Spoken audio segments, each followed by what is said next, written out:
Viral seorang ibu ngamuk ke pemilik kafe ganggu waktu tidurnya. Zaman sekarang, kafe menjadi salah satu tempat favorit untuk berkumpul bersama dengan teman-teman lainnya. Apalagi kafe tersebut diiringi live music yang menambah seru untuk dijadikan tempat tongkrongan. Namun diduga karena musik dari kafe tersebut mengganggu kenyamanan tetangga hingga didatangi oleh ibu tersebut.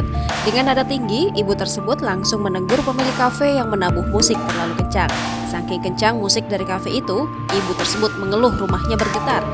Musik kau tuh kandas ke rumahku, bergetar rumahku. Geser itu sound system kau. Tahu? Berulang kali ibu tersebut mengatakan bahwa rumahnya bergetar akibat musik yang terlalu kencang. Ibu itu juga marah kepada pemilik kafe karena sudah jam 1 malam masih menabuh kencang musiknya. Geser itu sound system kau, jangan bergetar rumahku. Tok kali jadi orang. Ibu tersebut menyarankan agar mengurangi volume musiknya. Ibu itu juga mengutarakan bahwa musik dari kafenya mengganggu kenyamanan tetangga lain. Video tersebut memancing berbagai reaksi dari netizen.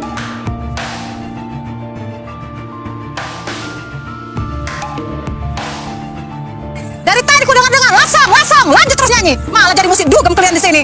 Sekolah nggak kau?